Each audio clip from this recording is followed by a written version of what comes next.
नमस्कार बच्चों, मैं जितेंद्र कुमार शर्मा और मेरे साथ आप पढ़ रहे हैं कक्षा 10 के लिए हमारी पाठ्य पुस्तक भारतीय संस्कृति और विरासत। अध्याय संख्या 9 यानी कि भारतीय संस्कृति का विदेशों में प्रसार नामक जो अध्याय था उसको हम शुरू कर चुके थे। भाग संख्या 1 में हमने ये समझ बनाने की कोशिश की कि कैसे जो पश्चिम के देश थे या हम कहें जो विदेशी संबंध थे हमारे, वो कैसे थे। सांस्कृतिक परिदृश्य को ध्यान में रखते हुए हमने इसके बारे में अच्छी खासी समझ बना ली थी। आज हम शुरू करेंगे भाग संख्या 2, जहां पर हम ये समझ बनाएंगे कि जो मध्य एशिया है उसके साथ में यानी उसके जो देश है, चाहे वो इंडोनेशिया की बात करें, बाली द्वीपों की बात करें, चाहे हम जावा सुमात्रा की बात करें, है ना, तो इन सब की जब हम बात करेंगे उनके साथ भारतीय संस्कृति का जो प्रसार हुआ उनमें वो कैसे हुआ, क्या क्या रीजंस थे, किन किन ने अपना योगदान दिया, इन सभी प्रश्नों के उत्तर हमें आज की हमारी कक्षा में मिल जाएंगे। तो चलिए शुरू करते हैं मध्य एशिया में भारतीय संस्कृति का प्रसार। देखो बच्चों, अगर पश्चिम एशिया की आप बात कर रहे थे तो हमने क्या देखा था कि जो बौद्ध भिक्षुक थे वो गए, व्यापारी गए, शिक्षा की बात करी थी, नालंदा विश्वविद्यालय जो विश्वविद्यालयों का योगदान था उसकी सबकी बातें कर ली थी। तो कुछ ऐसा ही फैक्ट हमें यहां भी देखने को मिलेगा। तो देखिए प्रस्तावना क्या कहती है। चीनी यात्रियों के अनुसार भारत आने वाले यात्रियों ने लिखा है कि मध्य एशिया में खोतान और वह बल्ख बौद्ध धर्म के उल्लेखनीय केंद्र थे। तो देखिए ये जो बात है खेतान खोतान और बल्ख को लेकर के, मध्य एशिया के स्थान को लेकर के, या हम ये कहें कि ये वो स्थान है जो बौद्ध धर्म के मध्य एशिया में पॉपुलर केंद्र थे, सेंटर्स थे। तो पहला क्वेश्चन तो आप ये मान लीजिए हमारा यहां से तैयार होता है। ठीक है, प्रश्न कैसे बनेगा कि बौद्ध धर्म के उल्लेखनीय केंद्र मध्य एशिया से रिलेशन में थे या मध्य एशिया से थे, वो कौन कौन से थे, खोतान और बल्ख हो जाएगा। चलिए इसके बाद में आप बात कर रहे हैं हेनसांग की। आपको पहले भी पता होगा, बहुत बार हमारे पास में इसका वर्णन आ चुका। ये वही बंदा है जो भारत आया था उस समय और वहां पे हम देखते हैं बौद्ध धर्म के बारे में सीखता है, काफी साल स्टे करता है ना, वो सब बातें देखे थे। तो हेनसांग के भारत आने के समय बदखसा और कासगर के बीच बौद्ध धर्म प्रचलित था। ये दोनों जगहों की बात भी हम कर लेंगे। तो यहां से हमारा अनदर टाइप ऑफ क्वेश्चन से स्टार्ट हो जाता है। ठीक है, तो आपको क्या करना है, बस केवल ये जो मतलब केंद्रों के नाम हैं उनको अच्छे से ध्यान रखना है। अब देखिए खोतान में गोमती विहार मिला है जो मध्य एशिया विद्या का अच्छा केंद्र था। तो ये गोमती विहार क्या है भाई, गोमती विहार मध्य एशिया में स्थापित एक विद्या का केंद्र था। कहने का मतलब जैसे हमारे नालंदा तक्षशिला थे, हमने बात करी थी इनकी, वैसे ही ये भी यहाँ पर एक विद्या का अच्छा केंद्र था। मध्य एशिया की हम बात कर रहे हैं। ठीक है, इसके बाद में देखिए मध्य एशिया के साम्राज्यों में कुची एक ऐसा राज्य था जहां भारतीय संस्कृति अपने पूर्ण वैभव पे थी।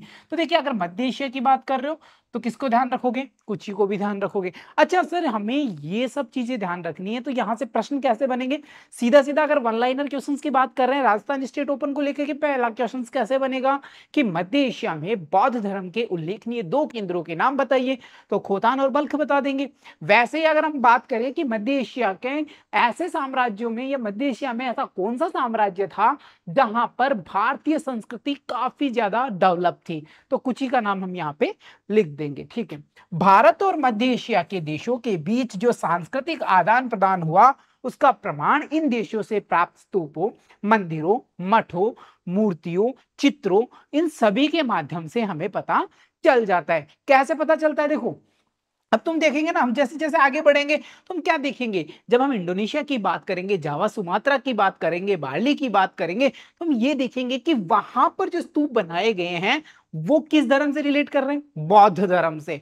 बौद्ध धर्म का जन्म स्थान कहां माना गया भाई, कहां से हुआ ये पैदा, ये भारत में पैदा हुआ, कहां पहुंच गया, हम वहां पे देखेंगे इसको। तो ऐसा कुछ हम ये समझ पाएंगे यहाँ पे कि जो ये सांस्कृतिक आदान प्रदान है उसके जो हम कह रहे हैं कि सबूत क्या है आपके पास में, कि इन दोनों, जो मध्य एशिया की बात करें, इंडियन कल्चर की बात करें, तो ये आपस में रिलेट करती हैं। इसके सबूत है भाई, स्तूपों को देख लो, मंदिरों को देख लो, मठों को देख लो, मूर्तियों को देख लो, चित्रों को देख लो, ये सारे के सारे हमें ये कहते हैं कि भाई मध्य एशिया और भारत के जो देश है उनमें आपस में कल्चर का आदान प्रदान हुआ था। क्लियर हो गई बेसिक चीजें। चलिए देखिए इसके बाद में हम बात कर लेते हैं संबंधों की। जैसे सबसे पहले हम तिब्बत से रिलेशंस देख लेते हैं। तो 7वीं सदी में अगर बात करें तो तिब्बत के राजा संग्र सेन गैम्पो ने नेपाल के राजा अंशुवर्मन की पुत्री से विवाह कर लिया। तो अब देखो तिब्बत की बात कर रहे हो, रिलेशंस कहां से उठा रहे हैं, नेपाल से उठा रहे हैं। यहां से जो प्रश्न बन सकता है, संभावित प्रश्नों की बात करें तो हमें यह समझ में आता है कि यहां से प्रश्न बन सकता है कि तिब्बत का ऐसा कौन सा शासक था जिसके शासनकाल में हम कहें आउटर रिलेशन स्टार्ट हो गए थे। तो यहाँ पे नाम लिखोगे आप संग्रसेन गेम्पो। ठीक है, नेपाल की राजकुमारी बौद्ध धर्म की अनुयायी थी। जाहिर सी बात है नेपाल में उस समय जो अंशुवर्मन की पुत्री थी वो बौद्ध धर्म की अनुयायी थी, क्योंकि उस समय नेपाल में हमें पता है बौद्ध धर्म अपने चरमोत्कर्ष पे था। तो वहां से जब वो विवाहित होकर के कहाँ आती है, तिब्बत आती है, तो धीरे धीरे उसके प्रभाव से, क्योंकि राजकुमारी है ना, तो उसने कुछ ऐसे लॉस बनाए होंगे, कुछ ऐसे नियम कायदे कानून बनाए होंगे जिससे कि बौद्ध धर्म का प्रचार प्रसार स्टार्ट हो गया। अतः तिब्बत नरेश भी उसके प्रभाव में आकर बौद्ध धर्म का अनुयायी बन गया और इस कारण तिब्बत भारत के संपर्क में आ गया। समझ में आया? रिलेशन कहां से स्टार्ट हो रहा है, तिब्बत और नेपाल के बीच रिलेशन होता है। तिब्बत और नेपाल के बीच जो रिलेशन था, तो नेपाल की राजकुमारी बौद्ध धर्म को मानती है और उसके कारण तिब्बत में भी धीरे धीरे बौद्ध धर्म का प्रचार हो जाता है और बौद्ध धर्म का जन्म स्थान कहाँ है भाई, भारत है। तो इस वजह से ये रिलेशन क्रिएट हो जाता है। हो गया क्लियर? चलिए इसके साथ साथ देखिए नेपाल नरेश ने क्या किया, 16 तिब्बतियों को भारत में भेजा। उन्होंने भारत से लौटकर वहां भारतीय भाषाओं के आधार पर तिब्बती वर्णमाला तथा व्याकरण का सृजन किया। तो अब देखो यहां पे अगर बात करें इंपोर्टेंट फैक्ट की, तो ऐसा कुछ इंपोर्टेंट फैक्ट नहीं है, बस एक ही फैक्ट तुम्हें ध्यान रखना है कि तिब्बत के किस नरेश ने या किस राजा ने, किस शासक ने भारतीय संस्कृति के प्रसार प्रसार में अपना अतुलनीय योगदान दिया था। तो तुम संग्रसेन गैम्पो की बात यहां पे कर सकते हो। कई तिब्बतियों ने नालंदा में शिक्षा ग्रहण की थी। जब हमने नालंदा विश्वविद्यालय की बात करी थी, यानी शिक्षा के माध्यम से या जो विश्वविद्यालयों का योगदान था उसके माध्यम से संस्कृति के आदान प्रदान वाला टॉपिक पढ़ा था, तो वहां आपने देखा होगा कि विदेशी जो छात्र थे, विद्यार्थी थे, वो विद्या अर्जन के लिए तक्षशिला, नालंदा यहाँ आ रहे थे और वहां पे कई दिनों तक रुक रुक के वो भारतीय संस्कृति से परिपूर्ण होकर के अपने देश में लौट रहे थे। तो वैसे ही कई तिब्बतियों ने नालंदा में शिक्षा ग्रहण की। भारत से भी कई बौद्ध प्रचारक तिब्बत गए, उनमें उल्लेखनीय है ये वाली जो चीज है वो इंपॉर्टेंट बन सकती है, वन लाइनर क्वेश्चंस में हमें देखने को मिल सकती है। बच्चों देखो जिन चीजों को हमने हाईलाइट कर रखा है आप उन्हें मिस नहीं करेंगे, वहां से आपके क्वेश्चंस बनने के पूरे पूरे चांसेस बन जाते हैं। तो देखिए ऐसे कौन कौन से बौद्ध प्रचारक थे भारत के जो तिब्बत में जाकर के बौद्ध धर्म का प्रचार कर रहे थे, तो उनमें हम नाम लिखेंगे लिपिदत्त का, शांतरक्षित का तथा आचार्य बोधिसत्व का। तो इन सब चीजों के नाम, इन महानुभावों के नाम हम मेंशन कर सकते हैं। के बाद में देखिए हम आगे बात करें तो विक्रमशिला विश्वविद्यालय के उप कुलपति दोपहर भी तिब्बत गए थे। अब उनका नाम है, तुम्हें ध्यान रख लेना है, ठीक है। शांतरक्षित की बात करें तो नालंदा का प्रसिद्ध विद्वान थे ये, जिन्होंने क्या किया था कि इनके काल में बौद्ध धर्म का प्रसार किया गया था और इन्होंने लगभग 25 ग्रंथ लिखे थे। तो हमारे काम की चीजें केवल ये रहेंगी कि जैसे विक्रमशिला के जो कुलपति की बात करें वो, शांतरक्षित जी की बात करें वो, तो हमें केवल इनके नेम्स ध्यान रखने हैं। ये कहाँ काम आने वाला है, ये हमारे जब काम आएंगे जब हम कहें कि मध्य एशिया में भारतीय संस्कृति के प्रसार पर टिप्पणी लिखिए, तो हम इन्हें मेंशन कर सकते हैं। कुछ विद्वानों की मान्यता यह भी है कि तिब्बत में सभ्यता का विकास करने का श्रेय भारत को ही जाता है, क्योंकि व्याकरण की बात करें, वर्णमाला की बात करें तो उन तिब्बतियों ने शुरू में सीखी थी, यहीं से उन्होंने डेवलप किया था। तो हम कह सकते हैं कि तिब्बत में अगर संस्कृति का, सभ्यता का विकास की बात कर रहे हो तो वो कहां से स्टार्ट हो रही है, भारत से स्टार्ट होती है। ठीक है, इसके बाद में हम देख लेते हैं चीन से भारत के संबंध। आज की बात नहीं करेंगे, हम तत्कालीन बात कर रहे हैं। भारत के महाकाव्य महाभारत में चीन का उल्लेख मिलता है। पहली फैक्ट तो ये यहां से निकल के आ रही है। कौटिल्य जो कि चंद्रगुप्त मौर्य का प्रधानमंत्री था, याद होगा ना कौटिल्य के बारे में हमने अर्थशास्त्र पुस्तक के बारे में पिछले चैप्टर में भी देखा था। अपने ग्रंथ अर्थशास्त्र में चीनी रेशम का उल्लेख किया है, तो यहाँ पे रिलेशन किससे मिल रहा है, चीन से। दूसरा एग्जाम्पल देखो, कालिदास जी के द्वारा रचित अभिज्ञान शाकुंतलम में भी चीनी रेशम का उल्लेख मिल रहा है, तो यहाँ भी किससे रिलेशन निकल के आ रहा है, चीन से। तो इन दोनों फैक्ट को ध्यान में रख के हम क्या कह सकते हैं, इसका अर्थ यह हुआ कि भारत और चीन के मध्य व्यापारिक संबंध कैसे थे, बहुत ही प्राचीन थे। देखो कहां पे मिला है, सबसे पहले कौटिल्य की बात कर रहे हो, उनके द्वारा रचित अर्थशास्त्र की बात करेंगे, और हम बात कर रहे हैं कालिदास जी के द्वारा रचित अभिज्ञान शाकुंतलम की, तो कितना पुराना रिलेशन हो गया ना। ठीक है, इसी के साथ साथ देखिए भारतीय संस्कृति ने सर्वप्रथम दो भारतीय आचार्यों धर्मरक्षित जी और कश्यप मतंग जी, और ये बात कब की करोगे, 65वीं ईस्वी की बात करोगे जब इन्हें चाइना बुलाया गया था, तो उस समय से रिलेशंस यहाँ देखने को हमें मिल सकते हैं। मातंग से चीनी नरेश ने बौद्ध धर्म की दीक्षा ली थी। दोनों विद्वानों ने वहां रह करके चीनी भाषा का ज्ञान प्राप्त किया और बहुत से बौद्ध ग्रंथों का चीनी भाषा में अनुवाद भी उन्होंने कर दिया था। तो हम ये कह सकते हैं कि भारत और चाइना की बात करें, भारत और चीन की बात करें, तो इनके आपसी संबंध काफी प्राचीन रहे हैं। 5वीं शती की बात करें तो उसके आरंभ में कुमार जीव नामक एक बौद्ध प्रचारक भारत से चीन गए थे। तो इस प्रकार से हम ये देख पा रहे हैं कि ये जो सारा रिलेशन हमें दिख रहा है वो हमें ये कहता है कि भारत और चाइना के मध्य जो रिलेशंस थे सांस्कृतिक आदान प्रदान के, या हम कहें भारतीय संस्कृति के प्रसार को लेकर के मध्य एशिया में, वो काफी प्राचीन रहे हैं। बच्चों इसके साथ देखिए वहां पर कुमार जीवी जी 12 वर्षों तक रहे। कश्मीर से भी बौद्ध प्रचारक चीन गए जिनमें गुण वर्मा का नाम उल्लेखनीय है। अब गुण वर्मा क्यों पॉपुलर हो जाते हैं भाई, क्योंकि इन्होंने 11 ग्रंथों का संस्कृत से चीनी भाषा में अनुवाद किया। इसके बाद गुणभद्र जी चीन जाते हैं और वे महायान के प्रकांड पंडित भी थे, तो उन्होंने भी वहां पे कई सारे जो ग्रंथ थे उनके ट्रांसलेट चाइनीज लैंग्वेज में किए थे। बच्चों चीनी नरेश लू जो कि 6ठी सदी में उसके काल की हम बात करते हैं, के अनुरोध पर उज्जैन के विद्वान परमारक जी 546 ईस्वी में चाइना गए और उन्होंने 70 ग्रंथों का चीनी भाषा में अनुवाद किया था। तो इस प्रकार से हम ये समझते हैं कि जो भारतीय साहित्य था उसका विद्वानों के द्वारा चाइनीज लैंग्वेज में ट्रांसलेशन किया गया और उस ट्रांसलेट के द्वारा चाइना और भारत की जो सांस्कृतिक आदान प्रदान था वो बढ़ता चला गया। क्लियर हो गया ये सारे टॉपिक्स। तो चाइना के साथ संबंध कैसे रहे, प्राचीन। मध्य एशिया की बातें कर रहे हैं, तिब्बत के साथ देख लिया और चाइना के साथ भी हमने देख लिया है। बच्चों इसके साथ साथ देखिए 590 ईस्वी की बात करें तो धर्मगुप्त भी वहां गए थे। परिणाम स्वरूप हम ये देखते हैं कि 7वीं सदी तक चीन में बौद्ध धर्म काफी गहरी जड़ें जमा चुका था। अरे भाई 65 से चल रहे हो, 65 ईस्वी तक चल रहे हो और 590 तक तुम जाते जा रहे हो, तो जाहिर सी बात है बौद्ध धर्म क्या हो गया, बहुत गहराई तक जा चुका था। चीनी यात्री हिनसांग की बात करें तो वो नालंदा में आता है, कई सालों तक रह करके वो वहां अध्ययन भी करता है और यहाँ के जो कुलपति थे शीलभद्र जी, योग के 4 दर्शन सीखे थे उन्होंने उससे, और साथ ही साथ हम ये देखते हैं कि उन्होंने चीनी भाषा में 74 ग्रंथों का अनुवाद किया था। तो हिनसांग ने क्या किया भाई, नालंदा में रहे, शिक्षा ग्रहण करी, शीलभद्र जी से योग के 4 दर्शन सीखे और साथ ही साथ उन्होंने चीनी भाषा के में जो 74 ग्रंथ थे उनका अनुवाद भी यहाँ से किया था। इस प्रकार हम ये देखते हैं कि साहित्य का एक बहुत बड़ा योगदान होता है किसी भी संस्कृति का प्रसार एक देश से दूसरे देश में करने के लिए। देखो जब हमने साहित्य और भाषा वाला चैप्टर किया था तो वहां पे हमने एक फैक्ट पढ़ा था बच्चों कि भाई अगर किसी देश की संस्कृति सभ्यता, उसकी प्राचीनता, उसकी महत्ता, उसके रहन सहन, रीति रिवाजों के बारे में जानना है तो भाषा साहित्य एक बहुत ही बेजोड़ उदाहरण होगा।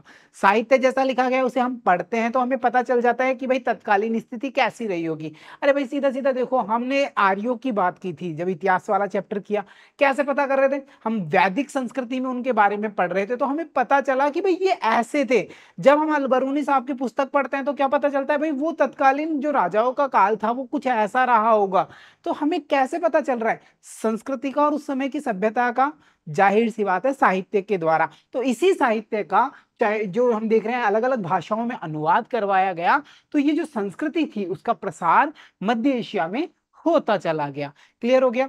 चलिए इसके बाद में हम देख लेते हैं आगे, 8वीं सदी आ जाती है जिसके अंतिम चरण में 60 चीनी यात्री भारत आते हैं।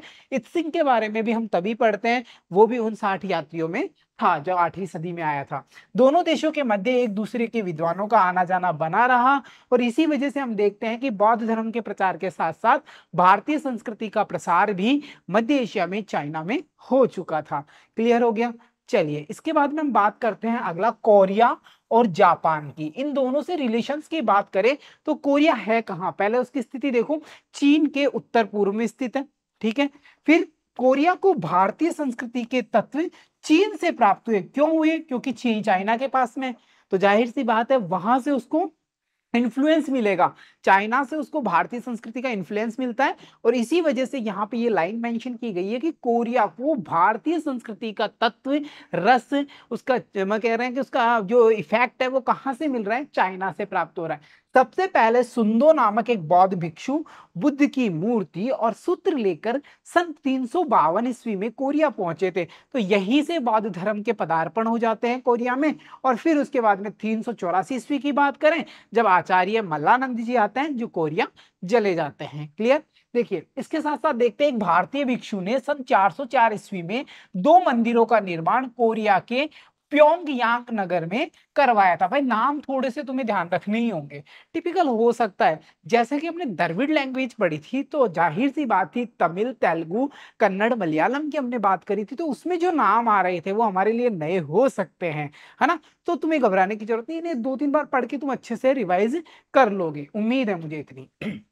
भारतीय द्वारा अगर हम बात करें तो धर्म, दर्शन, मूर्ति बनाने की कला, चित्रकला, धातु विज्ञान, इन सब का जो ज्ञान है वो कोरिया को दिया गया। तो यहां से इन्फ्लुएंस स्टार्ट हो जाता है। भाई कौन कौन सा रिलेशंस हो गया, सीधी सीधी बात है, जो शैलियां हैं हमारी वो सारी की सारी वहां इफेक्ट करती हैं, उनमें हमें भारतीय संस्कृति की झलक देखने को मिल जाती है। बच्चों भारत और जापान के सांस्कृतिक संबंधों की अगर हम बात करें तो इनका इतिहास लगभग 1500 वर्ष पुराना है। और ये सबसे इंपॉर्टेंट फैक्ट है इस चैप्टर का, जो हमें पाठगत प्रश्नों में भी देखने को मिलेगा कि भारत और जापान की तुम बात करोगे तो उनका इन्फ्लुएंस कितना पुराना है भाई, 1500 वर्ष पुराना है। ठीक है, चलिए कोरिया से भारतीय संस्कृति जापान तक पहुंचती है, चाइना से आ रही है कोरिया में, और कोरिया से रिलेशन स्टार्ट होके जाते हैं हमारे जापान तक। बौद्ध धर्म से प्रभावित होकर वहां के राजा ने बौद्ध धर्म को राज धर्म घोषित कर दिया था। और ये कितनी बड़ी बात है, बौद्ध धर्म को राज धर्म बना दिया गया। जापान में हम ये देखेंगे कि संस्कृत भाषा को बड़े सम्मान से देखा जाता है और इतना पवित्र माना जाता है कि भिक्षु जो संस्कृत वर्णों और मंत्रों को लिखने के लिए एक विशेष प्रशिक्षण वहां पे प्राप्त करते हैं, प्रशिक्षण में दिया जाता है उन्हें कि भाई तुम्हें संस्कृत के मंत्र लिखने हैं। और एक हम हैं जो हमारी जो इतनी प्राचीन लैंग्वेज है संस्कृत, उसके प्रति हमें यानी कोई जिम्मेदारी हम समझते ही नहीं है, नहीं समझते ना। भारत को ऐसे ही विश्व गुरु नहीं कहा जाता बच्चों। इतने सारे चैप्टर्स हमने पढ़े हैं तो हम ये समझ तो पाए ना, जो ज्ञान भाई जो वैज्ञानिक आज इनोवेशन कर रहे हैं वो हमारे मनीषियों ने कई हजारों साल पहले बता दिया था कि भाई पृथ्वी की डिस्टेंस सूर्य से इतनी होगी, पृथ्वी इस आकार की है, गुरुत्वाकर्षण बल क्या होता है, चंद्र ग्रहण, सूर्य ग्रहण, ये सब चीजें क्या हैं, इन सभी के जवाब हमारे मनीषियों ने आज से कई हजारों साल पहले ही हमें दे दिए थे। ऋग्वेद की बात करें तो वहां भी हम देखते हैं कि कई सारे ऐसे सवाल है जो हमें आज से पहले पता ही नहीं थे, जो आज हम इनोवेटिव कर रहे हैं वो हमारे वैदिक संस्कृति में हमें पहले से ही लिखे हुए दिख जाएंगे। तो बच्चों इस प्रकार से हम ये समझ पा रहे हैं कि हमारी जो संस्कृत जैसी लैंग्वेज है उसको जापानियों ने इतना महत्व दिया कि वो उसके वर्णों और मंत्रों को लिखने के लिए वो ट्रेनिंग्स लेते थे कि भाई इनको कैसे लिखा जाएगा। उनके लिए ये एक बहुत ही बड़ी और गर्व की बात होती थी। जिस लिपि में संस्कृत मंत्र लिखे जाते थे उसे जापानी भाषा में शितन कहा जाता है। And this is the important question for the Rajasthan state open school examination. तो यहाँ पे आप इसको इंपॉर्टेंट मार्क करना और अच्छे से कर लेना। इसका प्रश्न कैसे बनेगा, शितन से क्या अभिप्राय है। तो शितन क्या है, शितन एक लिपि का टाइप है जिसमें संस्कृत मंत्र लिखे जाते हैं एंड उस लिपि को हम जापानी लैंग्वेज में शितन कहते हैं। या प्रश्न ऐसे भी बन सकता है कि जापानी भाषा में संस्कृत मंत्र लिखे जाने की जो लिपि है उसे किस नाम से जाना जा सकता है। भाई कान को वो किधर से भी पकड़ सकते हैं, ऊपर से पकड़ेंगे नीचे से, आंसर तुम्हें आ जाना चाहिए। क्लियर हो गया। चलिए इसके बाद में हम बात कर लेते हैं कुछ प्रश्नों की। जैसे हमारा पहला प्रश्न निकल करके आ रहा है, मध्य एशिया बौद्ध धर्म के 2 प्रमुख केंद्रों के नाम बताइए। अगर मध्य एशिया की तुम बात कर रहे हो तो हमारी लाइन यहीं से स्टार्ट हुई थी। 2 केंद्र माने गए थे, खोतान और बल्ख। तो यहाँ पे खोतान और बल्ख हम नाम मेंशन कर सकते हैं मध्य एशिया के रिलेशंस में देख करके। ठीक है, अगला प्रश्न है, तिब्बत के किस राजा ने भारत में 16 यात्रियों को भेजा था। And this is the important, Songtsen Gampo की हम बात करेंगे क्योंकि यहीं से हम देखते हैं कि तिब्बत में बौद्ध धर्म का प्रचार प्रसार स्टार्ट हो जाता है। सो ये हमारे लिए इंपॉर्टेंट हो जाता है, थोड़ा सा इसको आप अच्छे से याद रखेंगे। ठीक है, नाम नए हैं पर तुम्हें याद करने ही पड़ेंगे। अगला प्रश्न है, शांत रक्षित कौन था। अरे भाई शांत रक्षित की तुम बात करोगे तो वो बौद्ध धर्म प्रचारक था एक। तो यहाँ पे हम आंसर में क्या लिखेंगे, बौद्ध धर्म प्रचारक या बौद्ध प्रचारक। क्लियर। चलिए इसके बाद में अगला प्रश्न क्या कह रहा है, अगला प्रश्न है, तिब्बत ने वर्णमाला का ज्ञान कहाँ से सीखा? इन्होंने व्याकरण और वर्णमाला का ज्ञान हमारे यहाँ यानी भारत से सीखा। तो हम जाहिर सी बात है आंसर राइट करेंगे भारत से। क्लियर। चलिए अगला प्रश्न कह रहा है, कौटिल्य कौन था? अरे भाई चंद्रगुप्त की बात करें तो कौटिल्य सामने आ जाता है, जिसने अर्थशास्त्र नामक पुस्तक लिखी थी। तो जाहिर सी बात है यहाँ की लिखोगे अर्थशास्त्र का लेखक था। क्लियर। अगला प्रश्न क्या कह रहा है? अगला प्रश्न कह रहा है, चीन में सर्वप्रथम प्रवेश करने वाले भारतीय विद्वानों के नाम बताइए। भाई 65 की बात कर लोगे तो धर्मरक्षित जी आचार्य और आचार्य कश्यप मातंग जी का तुम नाम यहाँ पे मेंशन कर सकते हो। 65 ईस्वी की हम बात कर रहे हैं, जिन्हें चीन बुलाया गया था सबसे पहले इन्हें। तो ये सबसे पहले भारतीय विद्वान थे। क्लियर। चलिए, नालंदा विश्वविद्यालय में किस चीनी यात्री ने अध्ययन किया था? हिंसांग की बात करेंगे यहाँ पे और मेंशन कर देंगे। बाद में सिंह वगैरह की भी बातें हम कर सकते हैं, बट फर्स्टली मैनली पूछा गया है ना, तो जाहिर सी बात है कौन होगा? हिंसांग। क्लियर। इसके बाद में देखो, भारत और जापान के सांस्कृतिक संबंध कितने वर्ष पुराने हैं? और जब ये टॉपिक आया था तो मैंने मार्क करवा दिया था कि 1500 ईयर्स अगो की बात हम करेंगे। तो यहाँ पे हम मेंशन करेंगे 1500 वर्ष पुराने संबंध हैं हमारे। ठीक है। इसके बाद में अगला प्रश्न कह रहा है, कोरिया को भारतीय संस्कृति के तत्व कहां से प्राप्त हुए? जब कोरिया की बात कर रहे हो भारतीय संस्कृति के साथ में, तो चाइना की बात करेंगे, उत्तर पश्चिम की बात कर लेंगे, और फिर अगर कोरिया किसको दे रहा है वो बात करेंगे तो हम मेंशन कर देंगे जापान। क्लियर। कोई डाउट नहीं है ना? चाइना से कोरिया और कोरिया से जापान की बात करेंगे। चलिए अगला प्रश्न क्या कह रहा है? हमारा अगला प्रश्न है, सितन किसे कहा जाता है? This was the important fact जिसको हमने मार्क कर लिया था कि भाई जापानी में अगर संस्कृत भाषा में मंत्रों को लिखने के लिए जिस लिपि का यूज किया जाएगा उस लिपि को हम जापानीज लैंग्वेज में क्या कहेंगे? शितन कहेंगे। तो जिस लिपि में संस्कृत मंत्र लिखे जाते हैं उस लिपि को जापानीज लैंग्वेज में शितन कहा जाता है।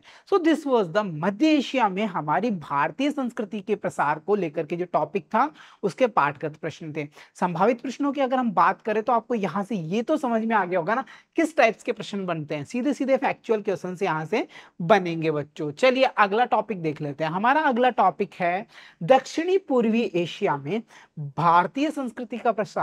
अरे भाई पश्चिम की हम बात कर चुके, मध्य एशिया की हम बात कर चुके, अब हम चलेंगे दक्षिण पूर्वी एशिया की ओर। तो देखिए अगर दक्षिण पूर्वी एशिया की तुम बात कर रहे हो ना, तो यहां पर हम सीधा सीधा कह रहे हैं कि पश्चिम, उत्तरी व मध्य देशों की तुलना में दक्षिणी पूर्वी एशिया के देशों के साथ हमारा घनिष्ठ संबंध रहा है। क्योंकि यहाँ पे हमें देखने को मिल जाएंगे जो इंडोनेशिया वगैरह के हैं, जावा सुमात्रा की हम बात करेंगे, बाली की हम बात करेंगे, तो यहाँ पे तुम देखोगे इतना ज्यादा इन्फ्लुएंस हमें देखने को मिलेगा भारतीय संस्कृति का कि वो लोग हिंदू होने पर या भारतीय संस्कृति से जुड़ाव होने पर इतना गर्वित महसूस करते हैं। तो चलिए स्टार्ट कर लेते हैं।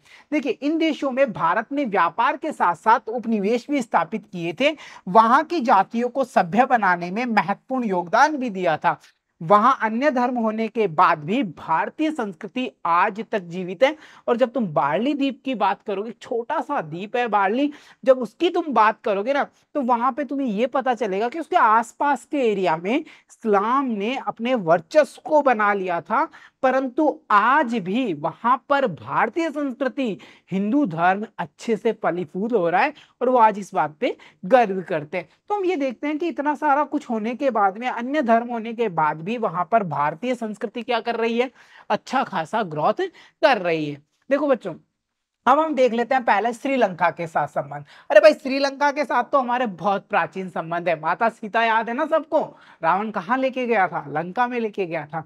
तो वही लंका को आज हम किस नाम से जानते हैं? श्रीलंका में। तो देखिए इसके फैक्ट्स हम कैसे देखेंगे। भगवान राम ने जिस लंका को जीतकर रावण का वध किया था वही श्रीलंका है। और श्रीलंका में प्रथम व्यक्ति कौन थे? भगवान श्री राम ही थे। यानी भारतीयों की बात करें तो सबसे पहले, वैसे देखो तुम लोगों के दिमाग में आओगे सबसे पहले तो सीता जी गई थी, है ना? ऐसा कुछ भी नहीं है। फैक्चुअल बात ये होती है कि श्री राम जी पहले पुरुष थे, पहले व्यक्ति थे जो कहाँ गए? श्रीलंका में। क्लियर है ना? चलो, वैसे तुम कहोगे हनुमान जी भी तो गए थे सर उससे पहले, बट फैक्चुअल बात यहीं से होगी। ठीक। वहां की सिंगली जाति को ही रामायण में यक्ष व नाग कहा गया है। तो सिंगली जाति आज भी देखते हैं हम वहां पे है, और इसको रामायण में जो वर्णन किया गया है उसमें यक्ष व नाग से जिन्हें संबोधित किया गया है वो सिंगली जाति ही है। बच्चों इसके बाद गुजरात प्रांत के अंतर्गत सिंहपुर का युवराज विजय अपने साथियों के साथ लंका गया था। साथ ही साथ देखिए हम ये भी कह सकते हैं कि लंका को जीत करके उसने अपने पिता सिंहबाहु के नाम पर इस द्वीप को सिंघल द्वीप बना दिया था। क्या बना दिया था? सिंघल द्वीप। देखो, विजय ने 38 साल शासन किया वहां पर। सम्राट अशोक के पुत्र अगर महेंद्र की बात करें और पुत्री संघमित्रा की बात करें तो वो भी बौद्ध धर्म के प्रचार के लिए कहां जाते हैं? श्रीलंका चले जाते हैं। तो अशोक के बारे में यहां से फैक्ट आकर फैक्चुअल क्वेश्चंस बन सकता है। जब हमने बौद्ध जैन मत देखे थे इन्फ्लुएंस में, और जब हमने अशोक के बारे में पढ़ा था, सम्राट अशोक के बारे में, तो ये फैक्ट निकल करके आया था। इंपॉर्टेंट फैक्ट है। प्रश्न कैसे बनेगा सुन लो। देखो, प्रश्न ऐसे बन सकता है कि अशोक ने बौद्ध धर्म प्रचार के लिए क्या क्या किया। भाई से एक तो उन्होंने बौद्ध प्रचारकों को देश विदेशों में भेजा। दूसरी बात हम ये भी मेंशन कर सकते हैं कि उसने अपने पुत्र महेंद्र और पुत्री संघमित्रा को भी बौद्ध धर्म के प्रचार के लिए श्रीलंका तक भेजा था। साथ ही साथ अगर प्रश्न की दूसरे टाइप की बात करें तो सम्राट अशोक के समय किस धर्म का प्रचार प्रसार देश विदेशों तक किया गया। सो ऐसे भी फैक्चुअल क्वेश्चंस यहां से बन सकते हैं। सम्राट समुद्रगुप्त के शासन काल में लंका के राजा मेघवर्ण ने एक दूत भारत भेजा था। तो ऐसे रिलेशन से समझ में यह आता है कि इन दोनों जगहों पर सांस्कृतिक आदान प्रदान होता रहा है। चोल शासकों की बात करें तो उन्होंने भी श्रीलंका पर आक्रमण किया था। प्राचीन काल से लेकर के आज तक श्रीलंका बौद्ध धर्म का महत्वपूर्ण केंद्र रहा है। सो बौद्ध धर्म कहां से? इंडिया से। सो सांस्कृतिक प्रसार ऑटोमेटिकली होना था। ठीक है। श्रीलंका में दीप वंश और महावंश बौद्ध धर्म के लिए प्रसिद्ध हैं। और ये वाला फैक्ट भी बन सकता है ना, ये थोड़ा सा ध्यान रखोगे, क्योंकि जब हम मध्य एशिया की बात कर रहे थे तो वहां पे 2 बौद्ध धर्म केंद्रों के नाम शुरू में पूछ लिए गए थे पाठगत प्रश्नों में। तो वैसा ही प्रश्न यहाँ श्रीलंका से भी बन सकता है, क्योंकि अभी हम बात कर रहे हैं दक्षिणी पूर्वी एशिया की। बच्चों, भारतीय संस्कृति के आदान प्रदान से वहां पर चित्रकला, मूर्तिकला, लोक कला, वास्तुकला, इन सबको हम देखें तो काफी सारा विस्तार हुआ था, जिसमें हमें भारतीय संस्कृति का इन्फ्लुएंस देखने को मिल जाता है। ठीक है। तो इतना कुछ खास हमें दिक्कतें नहीं आ रही होंगी इस टॉपिक में, बिकॉज ये सारा टॉपिक कुछ ऐसा है कि हमें ये पता करना है कि एक पर्टिकुलर पैलेस के साथ, एक पर्टिकुलर स्थान के साथ में भारतीय संस्कृति का रिलेशन कैसा है। तो श्रीलंका के साथ हमने देखा। अब हम क्या करते हैं, म्यांमार की बात करते हैं, यानी वर्मा की, जिसे आप म्यांमार कहते हैं ना। तो वर्मा की तुम बात करोगे ना तो कपिल वस्तु के किसी शाक्य राजकुमार ने उत्तरी वर्मा पर आक्रमण किया था। अब उत्तरी वर्मा पर उन्होंने आक्रमण किया और म्यांमार चीन जाने वाले रास्ते में ये पड़ता है। अब यहां से हम ये समझ पाएंगे कि आक्रमण तो हो गया, कहां से हो रहा है? इंडिया से। तो जाहिर सी बात है इन्फ्लुएंस, यानी कि वहां पर हमें सांस्कृतिक प्रभाव, सांस्कृतिक चेंजेस देखने को मिलेंगे। देखो, अमरावती की बात करो, वे ताम्रलिप्ति की बात करो, इसके जो व्यापारी थे, ब्राह्मण थे, कलाकार थे, शिल्पी थे या अन्य लोग थे, वो धीरे धीरे म्यांमार में बसने लग गए। अब वर्मा में पगान नाम स्थान 11वीं से 13वीं शताब्दी तक बौद्ध धर्म का सांस्कृतिक केंद्र रहा। बच्चों, यहाँ पे हमें यह समझ में आता है कि जब वो आक्रमण हुआ था कपिल वस्तु के शाक्य राजकुमार के द्वारा, तो उसी आक्रमण के फलस्वरूप जो कुछ इंडियन कास्ट थी, कुछ इंडियन सब कास्ट थी, वो वहां जाकर रहना स्टार्ट कर देती हैं। और धीरे धीरे हम ये भी देखते हैं कि वहां पर 11वीं से 13वीं सदी तक पगान नामक जो स्थान है वो बौद्ध धर्म के सांस्कृतिक केंद्र के रूप में उभर करके सामने आ जाता है। बच्चों, इसके साथ साथ देखिए यहाँ हजारों मंदिर और बौद्ध मठ बने हुए हैं। राजा अनिरुद्ध ने पाली भाषा को विकसित किया। यहाँ के प्रमुख नगरों की बात करो तो उनके नाम आज हम देखते हैं कि भारतीय देवी देवताओं की प्रतिमाओं के साथ हैं और उनके नाम भी कैसे हैं? भारतीय नाम रखे गए हैं। यहाँ पर कई सारे अभिलेख संस्कृत भाषा में लिखे गए हैं, जैसे मनुस्मृति और याज्ञवल्क्य के स्मृति की तुम बात करते हो तो उससे प्रभावित हुए ग्रंथ भी हमें यहाँ देखने को मिल जाएंगे। इस प्रदेश में पंडित अत्यंत सक्रिय रहे। विज्ञान, चिकित्सा तथा ज्योतिष के क्षेत्र में यह देश अग्रणी रहा है। तो बच्चों, इस प्रकार से हम इन्फ्लुएंस को समझ पा रहे हैं कि भाई कैसे इन्फ्लुएंस यहाँ हो रहा था। अब हम देख लेते हैं रिलेशंस इंपॉर्टेंट है भाई। थाईलैंड की बात करेंगे, शाम यहाँ से प्रश्न आ सकता है। क्यों आ सकता है? क्योंकि ये शाम के नाम से प्रसिद्ध है और इस देश का राजा हुआ, उसके नाम पर ही इसे फिर बाद में हम देखते हैं थाईलैंड मोटिव कर दिया गया। व्यापारियों, धर्म प्रचारकों ने प्रथम शताब्दी से यहाँ आना शुरू कर दिया था। यहाँ तक सारे नॉर्मल फैक्ट चलेंगे। सबसे इंपॉर्टेंट फैक्ट ये है कि यहाँ के जो शहरों के नाम है वो संस्कृत में रखे गए हैं। जैसे कुछ एग्जाम्पल्स देख लो, दारावती की बात करो, श्री विजय अयोध्या की बात कर लो। एक अयोध्या कहाँ है भाई? थाईलैंड में भी है ना, ठीक है।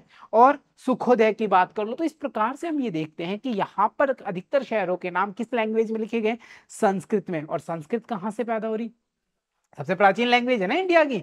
तो यार इस हिसाब से हम ये समझ पा रहे हैं कि भारतीय संस्कृति का जो प्रसार है वो दक्षिणी पूर्वी एशिया के कई सारे देशों में फैल चुका था। बच्चों साथ ही साथ देखिए राजा राम, राजा रानी, महाजया और चक्रवंश जैसे गलियों के नाम यहाँ रामायण की लोकप्रियता के प्रमाण हैं। वर्तमान में इसकी राजधानी बैंकॉक है, जिसमें 400 से अधिक हम देखते हैं मंदिर हैं। विष्णु भगवान का सर्वाधिक ज्यादा मूर्तियां हमें यहाँ देखने को मिल जाएंगी। इस प्रकार से हम ये समझते हैं कि अगर दक्षिणी पूर्वी एशिया की तुम बात कर रहे हो तो वहां पर भी भारतीय संस्कृति का प्रसार हो चुका था। इसी क्रम में हम ये देख लेते हैं हिंद और चीन के संबंध। देखो भारत और चीन की संस्कृतियों का सुंदर संगम हमें देखने को मिलता है।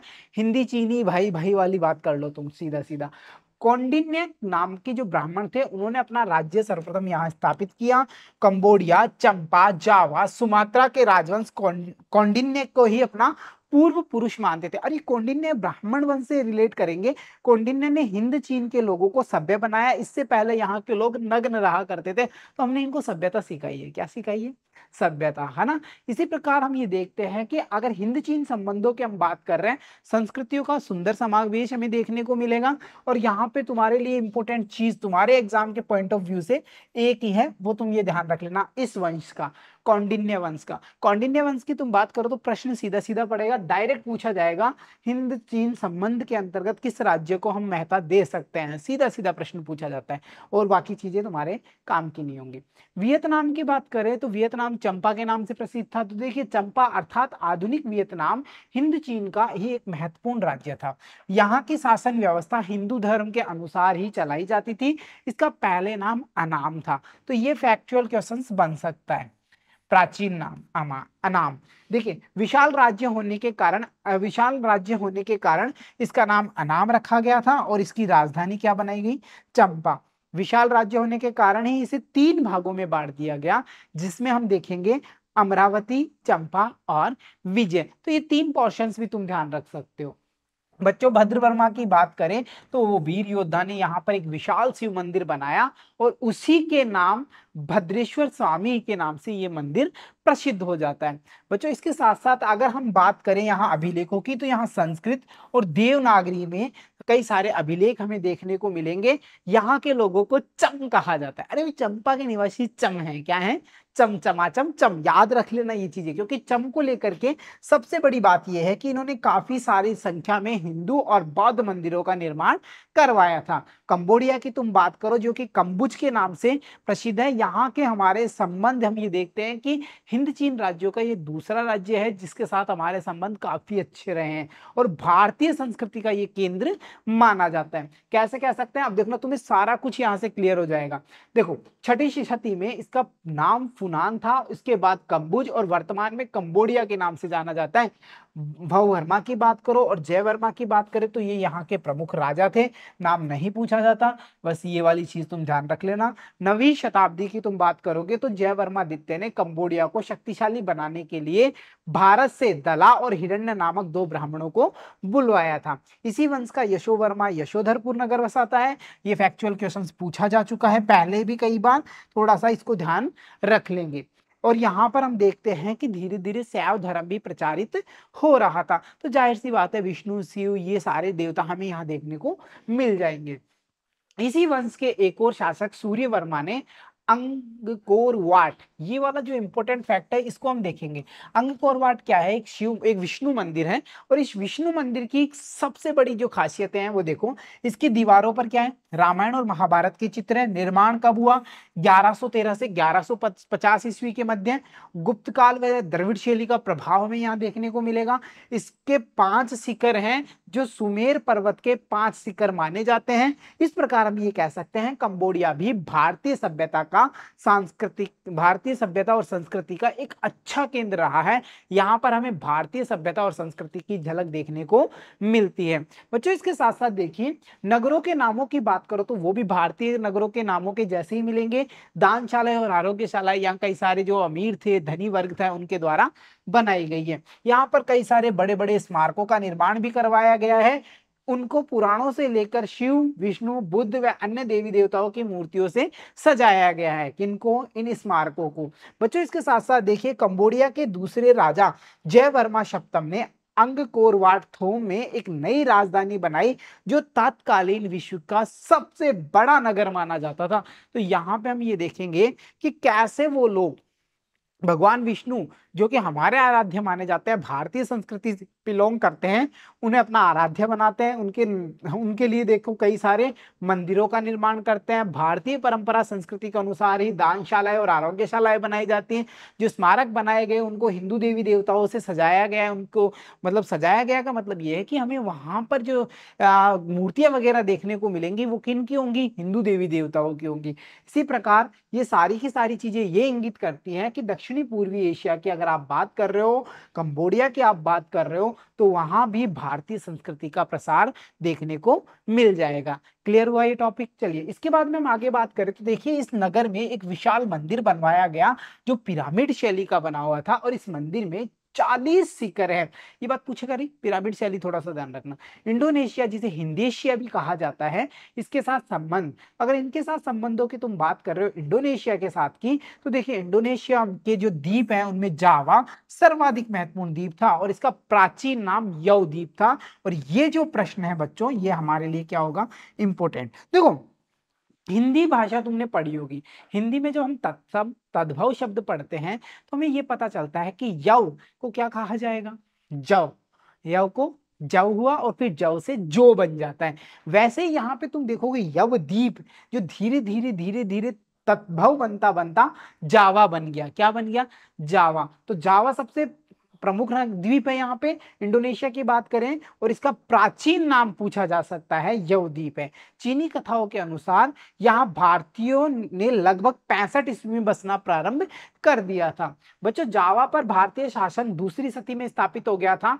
धार्मिक वास्तुशिल्प के क्षेत्र में यहाँ का शिव मंदिर बहुत प्रसिद्ध है और इसके दोनों ओर की अगर तुम बात करोगे तो ब्रह्मा और विष्णु के मंदिर भी हमें यहाँ देखने को मिलेंगे। तो जाहिर सी बात है भारतीय संस्कृति के अंतर्गत जो त्रिदेव हैं उनके मंदिर हमें यहाँ पर देखने को मिल जाएंगे। कहाँ पे? जावा में। और शिव मंदिर के साथ ही देखिए अगर हम प्रम्बन्नम की बात करें तो इस नगर में बने अनेक सारे जो मंदिर हैं वो भारतीय संस्कृति के परिचायक बनते हैं। बच्चों जावा के अगर तुम धार्मिक स्थिति की बात करो तो यहाँ पे बौद्ध और साथ ही साथ हिंदू ये दोनों धर्मों के लोग हमें देखने को मिल जाएंगे। और सर्वाधिक उपधर्म की बात करो तो ब्राह्मण धर्म की यहाँ पर प्रधानता देखने को मिलेगी। क्लियर हो गया? तो कहाँ हम विदेशों की बात कर रहे हैं और हम यहाँ हिंदू संस्कृति को उससे रिलेट कर रहे हैं। जावा में बोरोबुदुर का जो स्तूप है वो विश्व प्रसिद्ध है और यहीं पर ही सबसे पुराना तारा मंदिर भी हमें देखने को मिलेगा जो एक बौद्ध मंदिर है जिसका निर्माण 778 ईस्वी में करवाया गया था और इसको चांदी कलशन भी कहा जाता है। क्या कहा जाता है? चांदी कलशन। तो यहां से अगर इंपॉर्टेंट फैक्ट की बात करो तो बस ये एक हमारा निकल करके आता है। चांदी कलशन वैसे पूछा नहीं जाता पर तुम ध्यान में रख सकते हो। जावा कला की भांति भी हम देखें तो यहाँ पर साहित्य का एक बहुत ही अच्छा केंद्र रहा है। संस्कृत साहित्य हमें यहाँ देखने को मिलेगा। बौद्ध धर्म से रिलेट कई सारे साहित्य हमें यहाँ देखने को मिल सकते हैं। बच्चों इस साहित्य में हम ये देखेंगे विषय, छंद और शब्द चयन की दृष्टि से संस्कृत साहित्य का प्रभाव हमें बहुत ही ज्यादा देखने को मिलेगा। तो यहाँ पे कौन से शब्द मिलेंगे? तत्सम मिलेंगे। कौन से मिलेंगे भाई? तत्सम शब्द मिलेंगे। संस्कृत से जो सीधे आ रहे हैं, यवद्वीप की बात करें ना वैसे। इंडोनेशिया का एक और द्वीप है सुमात्रा, उसे भी हम इसलिए मानते हैं इंपोर्टेंट क्योंकि उसका जो प्राचीन नाम था वो क्या था? स्वर्ण भूमि। इसकी राजधानी श्रीविजय थी। 7वीं शताब्दी में एक शक्तिशाली राज्य बन गया जिसके एक ही राजा हुए जैनाग, जिन्होंने यहाँ पे हम देखते हैं कि बौद्ध धर्म को लेकर के काफी सारा प्रचार प्रसार किया था क्योंकि वो बौद्ध धर्म के अनुयायी थे। तो जावा की बात करो चाहे सुमात्रा की बात करो, हम ये दोनों जगह इन्फ्लुएंस देख रहे हैं हमारी भारतीय संस्कृति का। बच्चों इसके साथ साथ देखिए अगर चीनी यात्री इत्सिंग की बात करें तो उसने भी यहाँ का उल्लेख किया है। संस्कृत अभिलेखों से यह ज्ञात होता है कि ये संस्कृत भाषा का केंद्र था।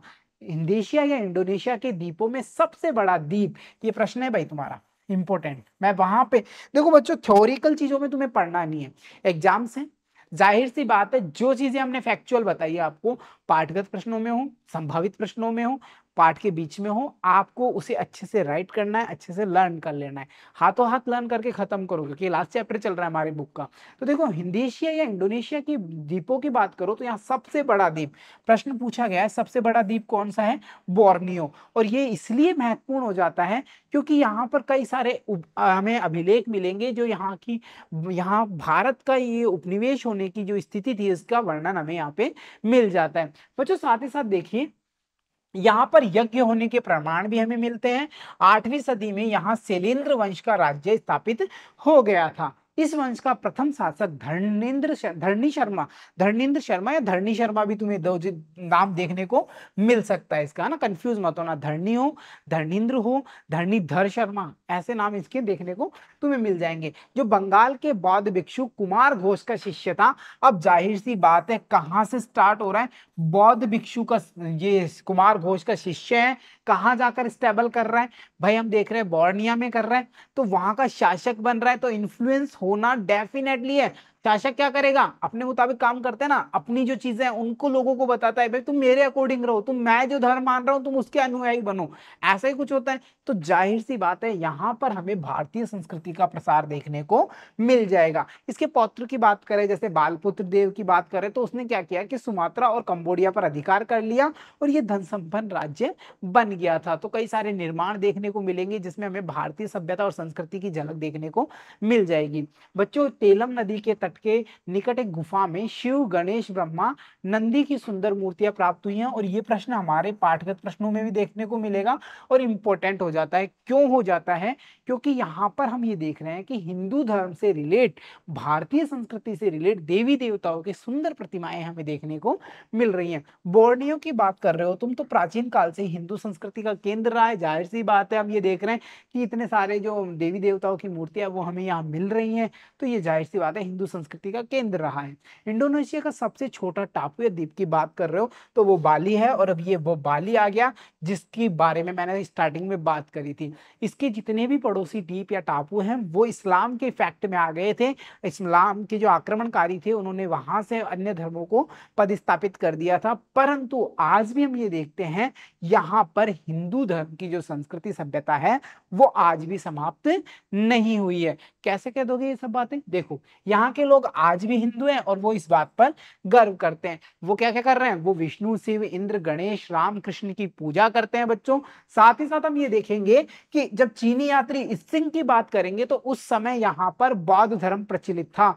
बाली में आज भी भारतीय परंपराएं हैं, देवालयों में पूजा अर्चना जैसे कार्य भारतीय संस्कृति के अनुसार ही किए जाते हैं। इसके साथ साथ देखो बच्चों, 6ठी शताब्दी में भारतीय उपनिवेश स्थापित कौंडिन्य वंश का शासन था यहाँ पे। साथ ही साथ हम ये भी देखेंगे कि दक्षिणी पूर्वी एशिया में अगर आप बात कर रहे हो तो भारतीय संस्कृति और धर्म का जितना अच्छा प्रचार हुआ ना, वो हम पश्चिम की बात करें वहां नहीं देखने को मिलेगा।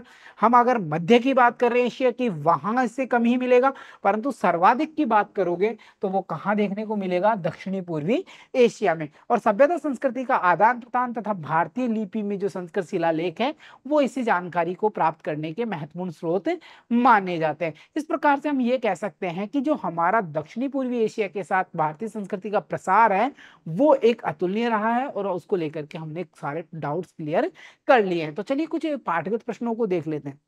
बच्चों, इस चैप्टर की अगर हम बात करें तो ये पाठगत प्रश्न हम देखने वाले हैं, ये सबसे इंपॉर्टेंट हो जाते हैं। आप इन्हें मिस मत करना, अच्छे से लर्न कर लेना, क्योंकि जो सांस्कृतिक संबंधों की अब तक हमने बात करी थी तो मैंने तुम्हें पहले ही बताया कि भाई तुम पश्चिम एशिया की बात कर रहे हो, मध्य एशिया की बात कर रहे हो, उतना इंपॉर्टेंट नहीं होता जितना हमारे लिए दक्षिणी पूर्वी एशिया हो जाता है, क्योंकि यहाँ पे आज भी हम इन्फ्लुएंस देखते हैं हमारी भारतीय संस्कृति का। तो चलिए ये प्रश्न देख लेते हैं और उम्मीद करूंगा कि मेरे उत्तर बताने से पहले आप आंसर करेंगे। देखिए, श्रीलंका पर प्रथम विजय प्राप्त करने वाले युग पुरुष का नाम बताइए, तो श्री राम, भगवान श्री राम मेंशन करेंगे, बहुत ईजी था।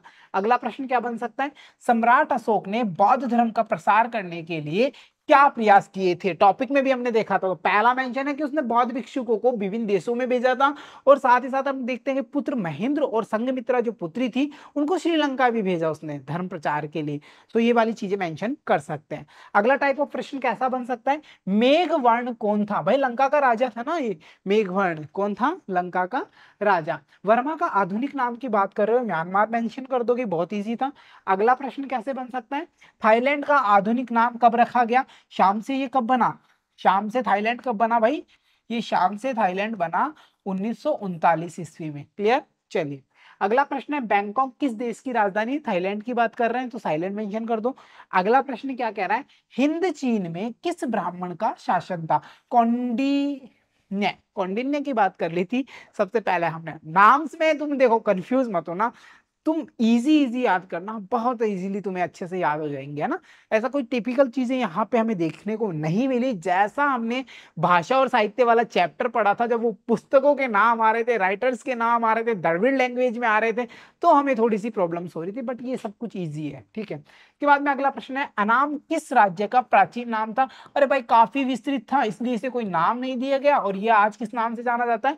वियतनाम के, और इस समय उसकी राजधानी चंपा। याद रहे तुम्हें, चम रहते हैं, चम चमाचम की बात करी थी हमने, ठीक है। भद्रेश्वर स्वामी मंदिर कहाँ पर है? अरे भाई वियतनाम, चंपा की बात करो वहीं पर ही है ये, ठीक है। यशोधरपुर नामक शहर किसने बसाया था? यशोवर्मा ने अपने नाम पर एक शहर बसाया, जिसे हम इतिहास में किस नाम से जानते हैं? यशोधरपुर के नाम से। अंगकोर वाट का जो मंदिर है वो किसके शासन काल में बनाया गया? अरे भाई विष्णु से संबंधित है, और बनाया किसके शासन काल में था? सूर्यवर्मा के शासन काल में बनाया गया था। जावा का प्राचीन नाम? जावा, तत्सम और तद्भव की हमने बात करी थी, यव और जव की बात करी थी, तो जावा का अगर प्राचीन नाम की तुम बात कर रहे हो तो वो यवद्वीप होगा। क्या होगा? यवद्वीप। इसके बाद में हमारा अगला प्रश्न है, बोरोबुदुर क्यों प्रसिद्ध है? भाई यहाँ पर बौद्ध स्तूप, मठ, मंदिर हमें देखने को मिलते हैं जो विश्व प्रसिद्ध है, इसी के लिए हमने यहाँ पे मेंशन किया कि बोरोबुदुर बुद्ध स्तूपों के लिए प्रसिद्ध है। अगला प्रश्न कह रहा है, स्वर्ण भूमि के नाम से सुमात्रा को जाना जाता है। बहुत इजीली देखो, उपनाम संबंधित प्रश्न यहाँ देखने को मिल रहे हैं, तो आइडिया तो आ गया ना दिमाग में इतना कि कैसे प्रश्न बनेंगे। उपनाम हमसे पूछ सकता है किसी भी जगह के, किसी भी चीज के, ठीक है।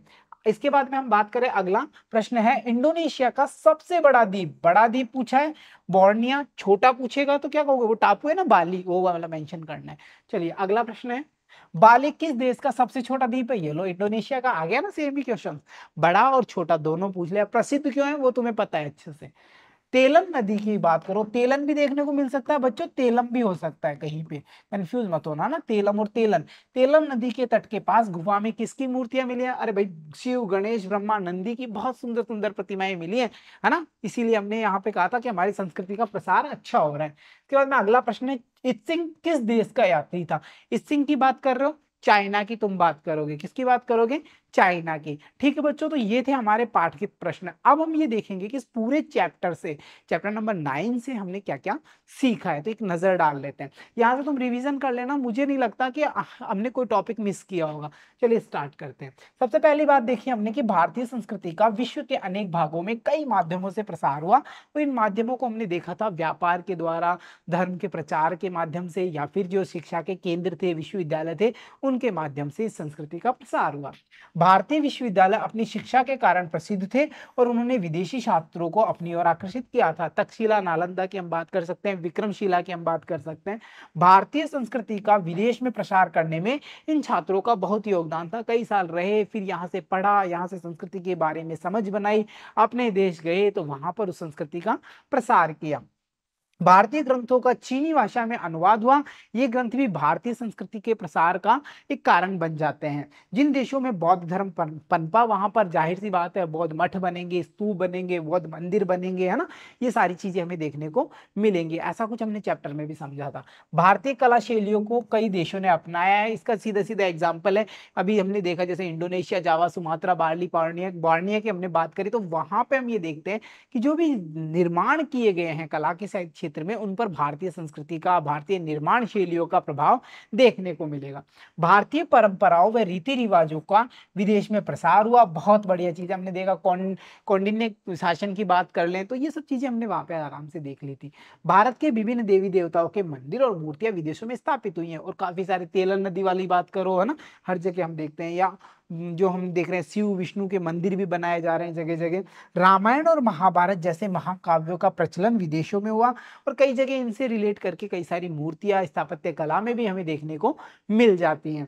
बच्चों साथ ही साथ हमने ये भी समझा कि श्रीलंका बौद्ध धर्म को स्वीकार करने वाला पहला देश बना था और भारतीय लिपि ब्राह्मी दक्षिण एशियाई देशों में बहुत सी लिपियों के लिए मानक बनी थी। इट मीन्स कि पेरेंटल थी उनकी, इससे ही कई सारी चीजें डेवलप हुई थी। वर्मा की बात करें, थाईलैंड, श्रीलंका, कंबोडिया, इन सभी देशों में आज भी बौद्ध धर्म जीवंत रूप में हमें दिखाई देता है। इसी प्रकार अरब, रोम, मेसोपोटामिया, ईरान की सभ्यताओं की बात करें तो इनमें भी भारतीय सभ्यता का विलय होता हुआ हमें दिखाई देता है। इंडोनेशिया के विभिन्न द्वीपों में भारतीय संस्कृति का प्रसार हुआ। साथ ही साथ हमने ये भी समझ बनाने की कोशिश की कि भारतीय सभ्यता संस्कृति के विस्तार के साथ साथ भारत सोने की चिड़िया कहलाया था। इस प्रकार बच्चों तुमने देखा कि इस पूरे चैप्टर को हमने जब पढ़ा तो कितना सारा इस संस्कृति के प्रसार को लेकर के कितना सारा ज्ञान हमने प्राप्त कर लिया। उम्मीद करता हूं बनने वाले सारे प्रश्न यानी हमारे संभावित प्रश्न, पाठगत प्रश्न और एक एक छोटी टॉपिक को हमने टच किया है, उसे अच्छे से समझने की कोशिश की है। तो इसी आशा के साथ मिलता हूं आपसे अगली कक्षा में। तब तक के लिए धन्यवाद बच्चों।